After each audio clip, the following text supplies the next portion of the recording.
is the ability to turn a negative situation into a positive one.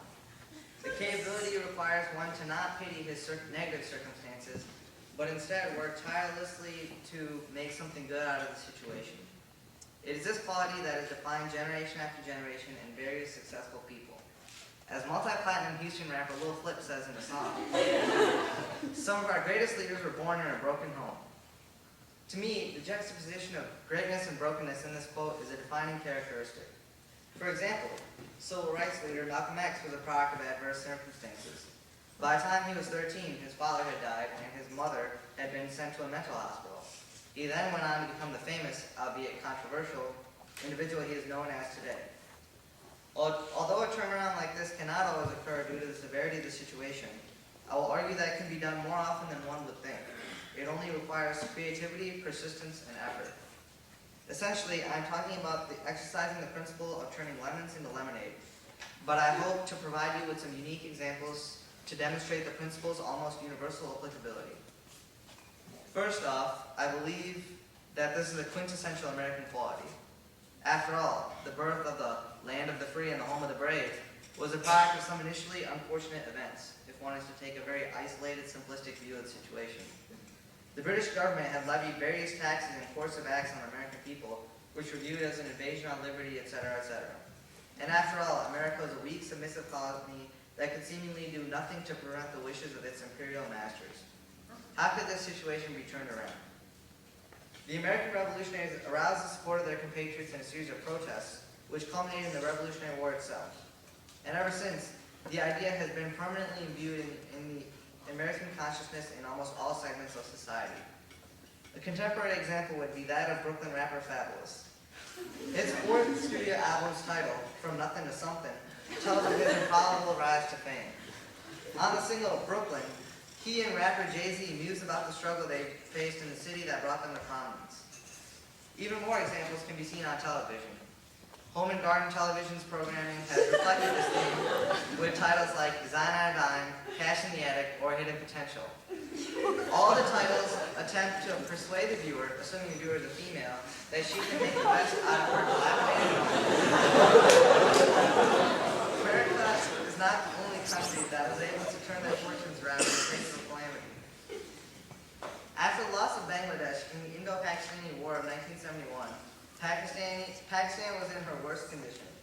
The fact that Pakistan had lost the military battle to her arch enemy India and had lost Bangladesh had a number of implications, as you will remember.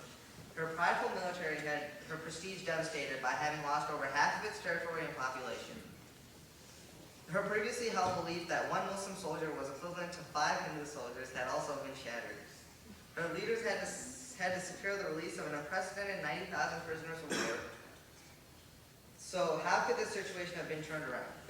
Although it seems like the circumstances could not be worse, light was created at the end of the tunnel. The Prime Minister Zulfikar Ali Bhutto would, the very next month, begin Pakistan's nuclear weapons program. For the purpose of protection against her belligerent neighbor. Pakistan would never be the same. In 1998, the year of the first successful test, all that had been lost in 1971 would have seemed to be regained. Her prestige and self-belief had been restored. Prior to Pakistan's development of nuclear weapons, a war was being fought between India and Pakistan on average every other decade. There has been no major fighting since Pakistan's successful test in 1998. The knowledge that the other country has nuclear weapons is a major deterrent for war. Both countries are now fearful of any conflicts potentially going nuclear and the destruction that would accompany it. Today, miraculously, Pakistan is rumored to have more nuclear weapons than her neighbor.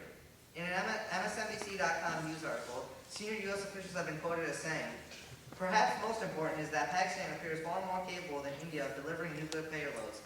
I don't think the Indian program is as advanced as the past. Pakistan's may be better than India's, with more weapons and capability." In this situation, the underdog has taken complete control. Ultimately, Pakistan's darkest hour will give birth to her brightest one, and balance is once again restored to the Pakistani subcontinent. I draw inspiration from this story because of its ties to my cultural heritage. A more personal example is my experience of being in a coma and subsequent rehabilitation. I'm not here to talk about my coma negatively, perhaps the opposite. Anyways, after a month and a half at the hospital, my family encouraged me to make something positive out of my plight. At first, I thought this was an absolutely absurd proposition. How could missing a majority of my junior year and debate camp, for example, be turned into a positive? My peers spent 4 weeks in the summer perfecting their arguments at camp while I was hospitalized. However, I soon realized that making the best out of the situation was my only option. I did not drop out of high school or quit debate. Rather, I stuck with the activity and went to debate camp the next summer. I continued to put effort into the activity that I had thought I had missed out on. Now I can say I have made it to a Tournament of Champions debate round. In layman's terms, that means that Gonzo and I have done something that has not been accomplished by a PCDS debate team in over 7 years. Also, I try to take solace from the fact that very few people can say they have recovered from a coma. This brings me to another point. Often, turning something bad around can be seemingly impossible. For example, one can't really argue that the recent earthquake in Haiti is a positive event. The death of thousands, the destruction of property, and the complete devastation of the island are all horrifying. However, perhaps not all is lost on Haiti. Since it is possible to prevent natural disasters like the earthquake, the hope is to make the best out of what you have. In a recent article in the England's Guardian newspaper, former Secretary General of the UN Kofi Annan furthered this sentiment. In the article, he recognized the need for urgent relief, but his optimism for the future was not tempered. Annan encouraged donor countries to think long-term and structure aid in such a way as to foster independence and success in the global economy. This disaster draws many parallels with Hurricane Katrina. Both events brought with them immense destruction, but an equal amount of awareness and sympathy from the public at large. An ABCnews.com article from 3 weeks ago talks about the good that came to New Orleans' school system as a result of Katrina. In the article, Education Secretary Arne Duncan said that education system was a disaster, and it took Hurricane Katrina to wake up the community to say that we have to do better. And the progress that it made in 4 years since the hurricane is unbelievable.